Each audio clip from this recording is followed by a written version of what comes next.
You're too old to matter anymore, Dad. You should just be grateful we even let you sit at this table. That's what my son, Michael, said to me last spring, right there at the dinner table of the house I helped him buy. His wife, Jessica, didn't flinch. She smirked, like she'd been waiting for me to hear those words. My fork slipped from my hand and clattered against the plate. Even my two grandsons, Tyler and Ethan, looked down at their food, cheeks burning with embarrassment. I sat there, 68 years old, staring at the roast chicken I had paid for, in a dining room filled with furniture I had bought them when they first moved in. My son, the boy I had raised through scraped knees and high school heartbreaks, looked at me like I was nothing but dead weight. Before I continue, if you're new here, please like, comment, and subscribe, and tell us where you're watching from. Now let me take you back.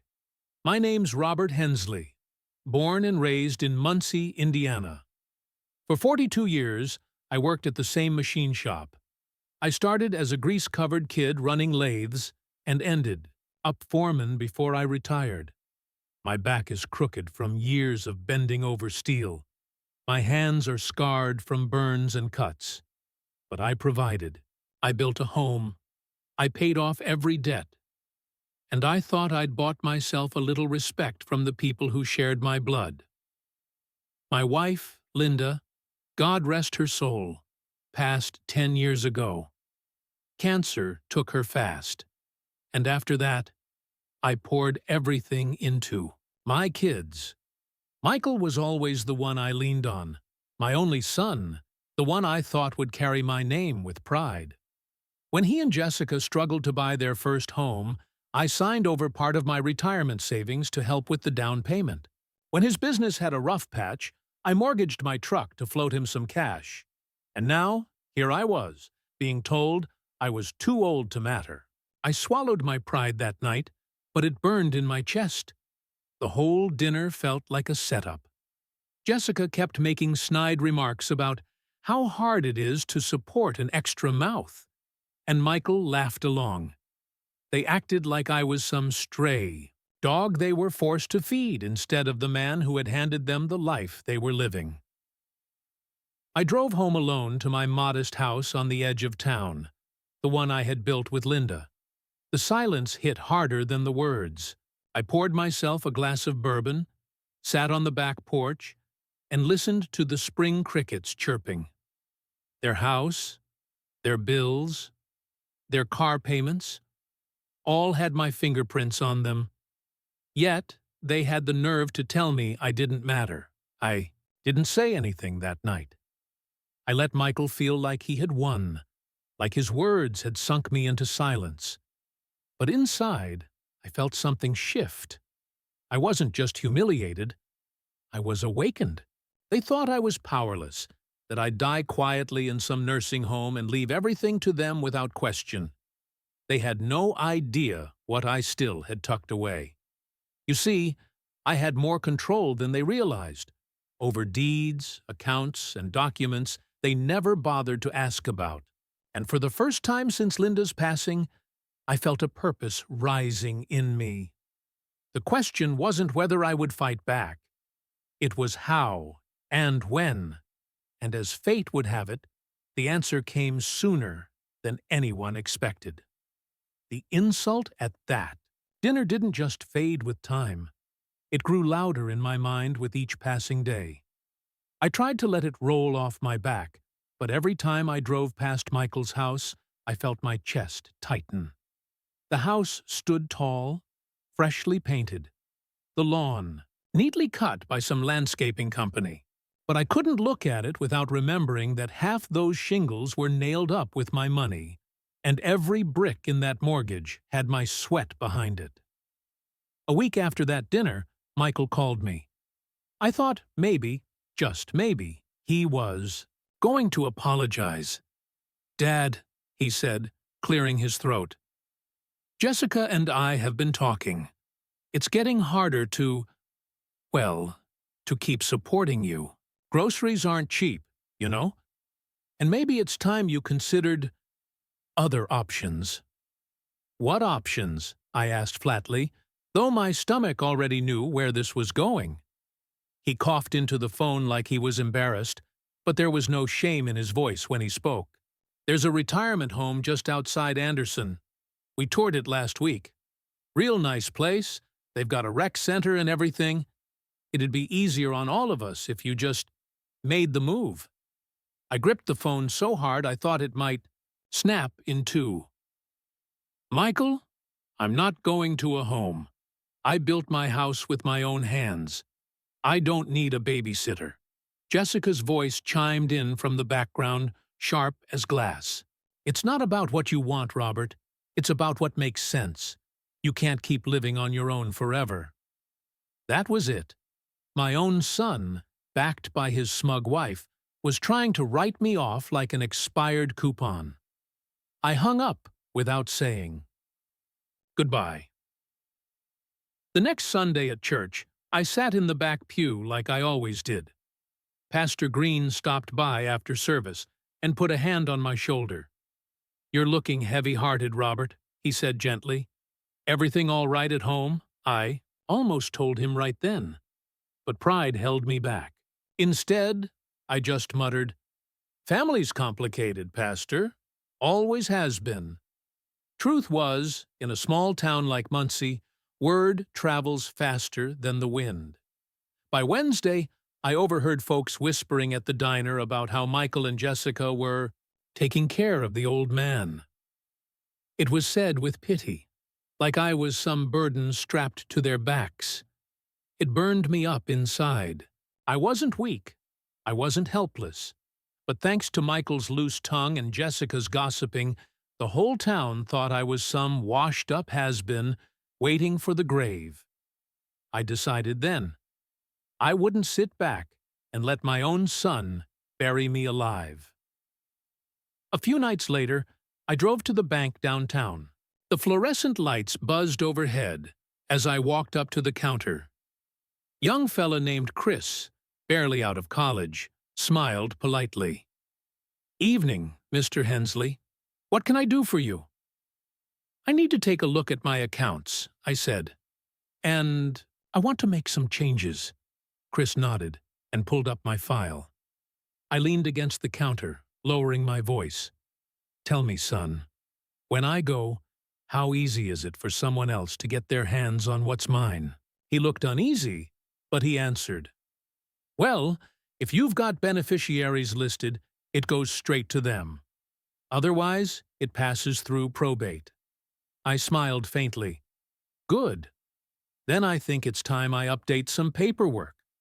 Over the next week, I visited my lawyer, a sharp old bulldog named Frank Dillon, who'd handled my business for decades. I told him everything, how Michael and Jessica treated me, how they were circling like vultures before I was even in the ground. Frank leaned back in his leather chair, steepling his fingers. "Robert, you've got more leverage than they realize. If you want to cut them out, we can make that happen. But once we go down that road, there's no turning back. Are you ready for that?" I stared at the framed photos of his grandkids on the shelf, and then I thought of my own, Tyler and Ethan, innocent boys caught in the middle of their parents' greed. "Yes," I said firmly.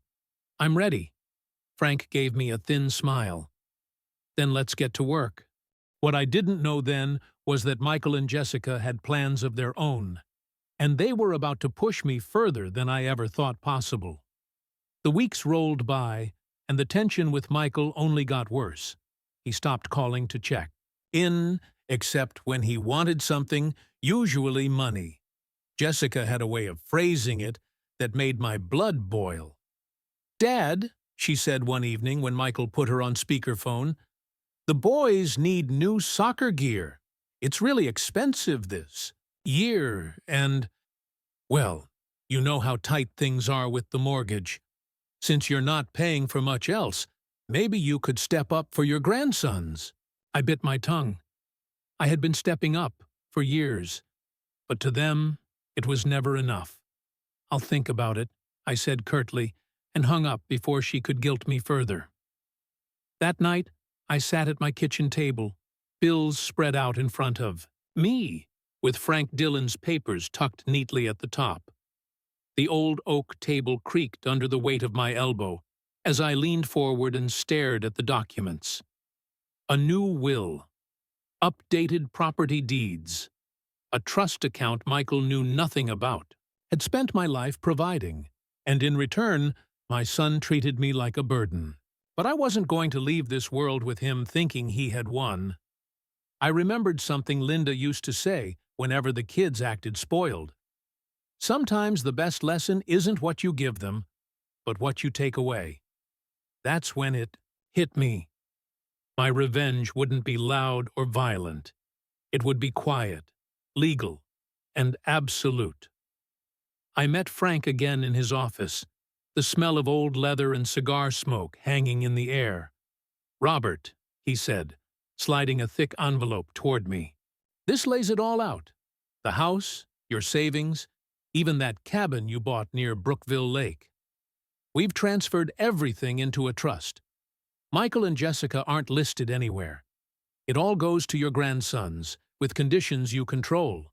Opened the folder, running my calloused fingers over the papers.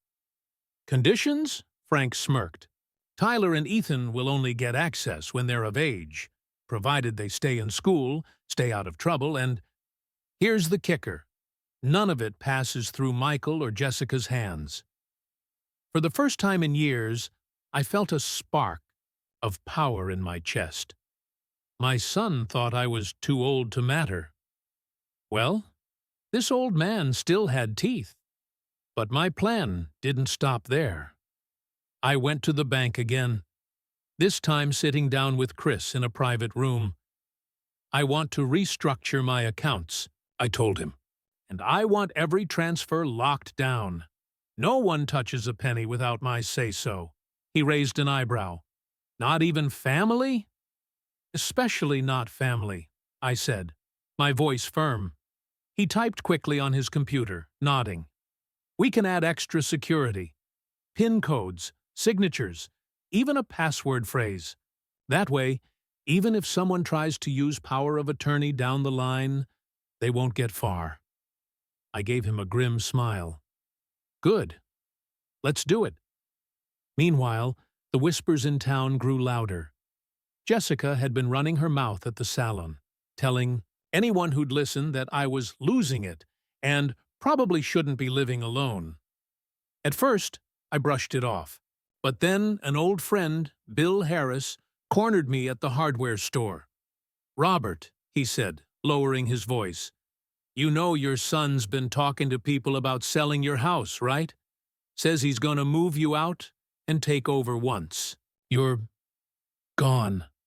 I stood frozen, holding a box of screws in my hand. Selling my house? The house I'd built for Linda with sweat and blood? That's when I knew Michael wasn't just greedy.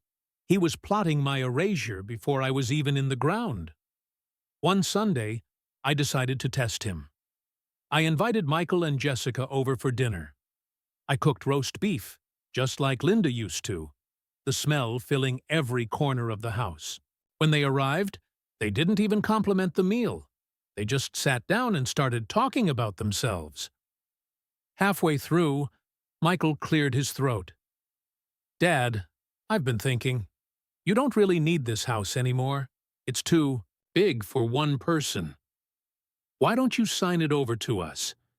We could take care of it, and you wouldn't have to worry about upkeep." I set down my knife slowly.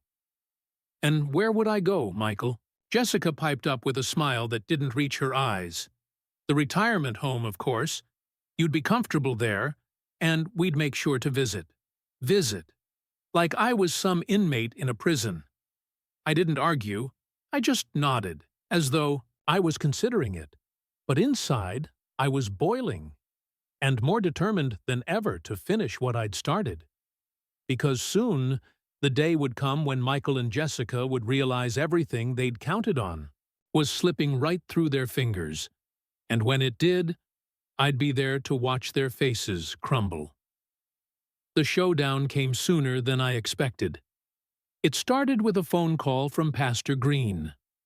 "Robert," he said, voice uneasy, "your son came by the church office today. He asked me to pray with him about inheriting your house.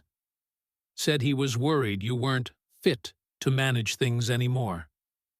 I sat in silence, my grip on the receiver turning my knuckles white. Michael wasn't just whispering around town anymore. He was laying groundwork, painting me as senile, setting the stage for a takeover. That was it. The time for quiet planning was over. A week later, I asked Frank, my lawyer, to gather everyone at his office for what I called a family financial review. Michael and Jessica showed up dressed like they were attending a corporate meeting. He in a too-tight suit, she in a shiny blouse that screamed ambition. Tyler and Ethan shuffled in behind them, awkward in their church clothes. The conference room smelled of fresh coffee and legal paper. Frank sat at the head of the table, glasses perched on his nose, a thick folder in front of him. "Thank you all for coming," he began. "Robert asked me to go over some important updates today." Michael leaned back in his chair, smug grin plastered on his face. "Finally. About time we straightened this out." Jessica crossed her legs, tapping her nails against the armrest. "Yes, Robert. Transparency is best for everyone." I stayed quiet, letting Frank take the lead. He opened the folder and cleared his throat.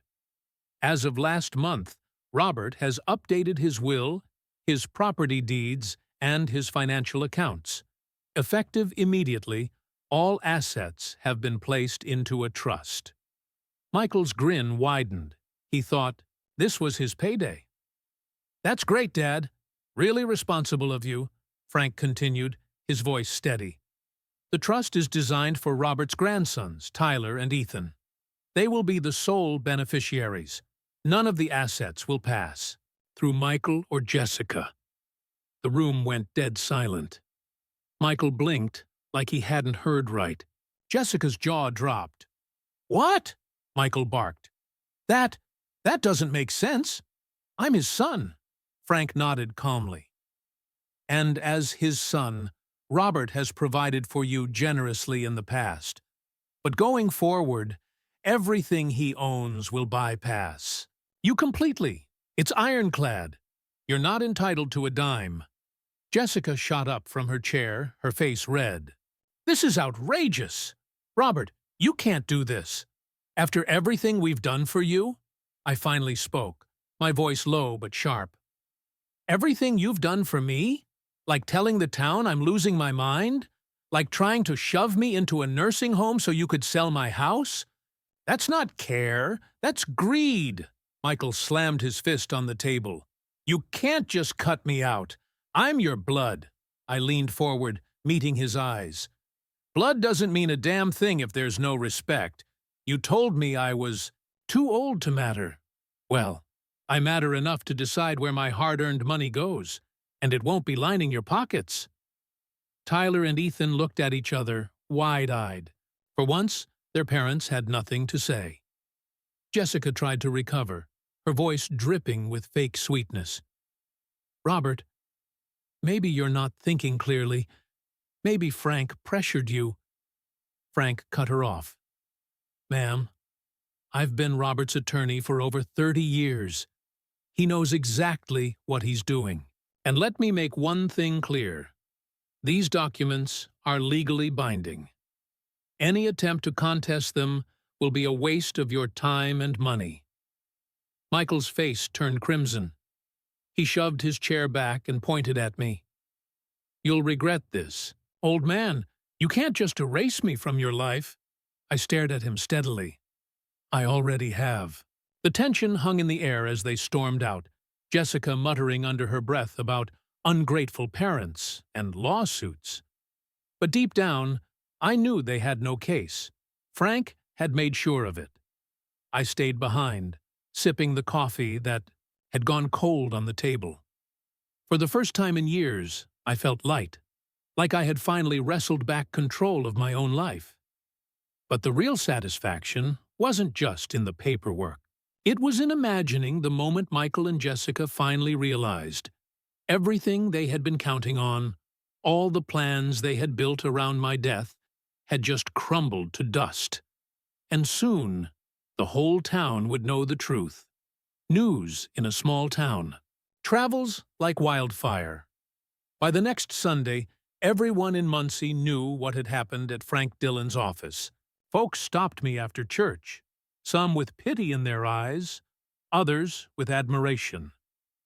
"Robert," old Bill Harris said, clapping me on the shoulder, "you did the right thing. Son like that doesn't deserve what you built." For the first time in years, I didn't feel embarrassed. I felt proud. Michael and Jessica, on the other hand, weren't handling it well. Jessica stormed into the salon one afternoon, loud enough for half the town to hear, ranting about how I had been brainwashed and how she and Michael were the real victims. People just shook their heads. Folks in Muncie might forgive a lot, but disrespecting your parents? That never sits right. Their reputation soured fast. Michael's business, already shaky, lost clients when word spread that he tried to shove his own father into a nursing home. Jessica's so-called friends stopped inviting her to luncheons, tired of her venom. Poetic justice has a way of working without you lifting a finger.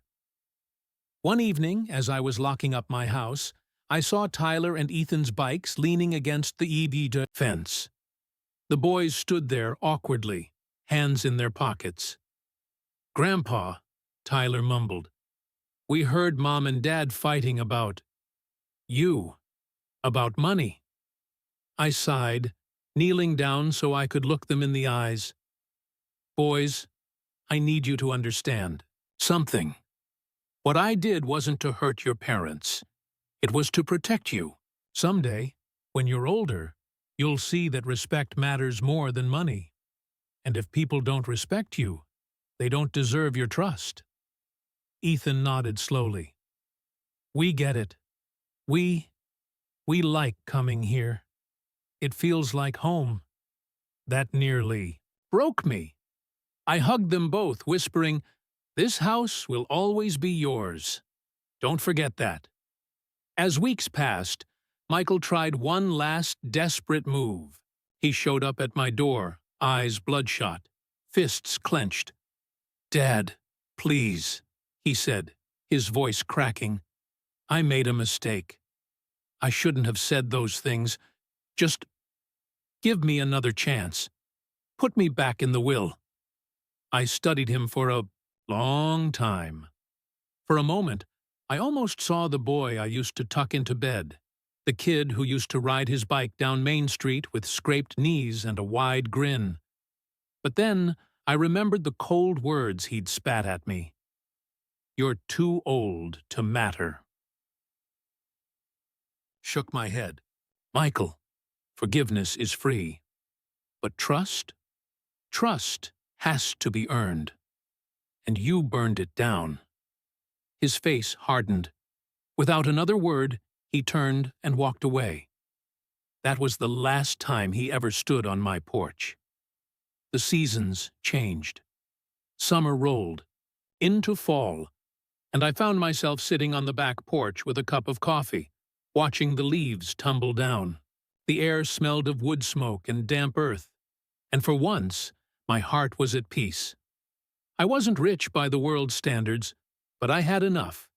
And more importantly, I had dignity. My money, my home, my name, they weren't rewards for greed. They were lessons for the next generation. Tyler and Ethan would grow up knowing that respect for family mattered more than entitlement. Michael and Jessica, they got exactly what they deserved. Nothing. No house, no money, no easy inheritance to prop up their selfishness, just the bitter taste of their own arrogance. Sometimes, when the nights are quiet, I think of Linda. I like to believe she'd be proud of me for standing up, for not letting myself be erased, for making sure her grandsons would be cared for the right way. And maybe, just maybe, she's the one who gave me the strength to do it. Because in the end, justice doesn't always come in a courtroom. Sometimes it comes in the silence after betrayal, in the dignity of a man who refuses to bow. I was told I was too old to matter, but I proved that I mattered enough to take everything back, and I left them with nothing. Tell us your thoughts in the comments, and don't forget to like, share, and subscribe for more stories like this one.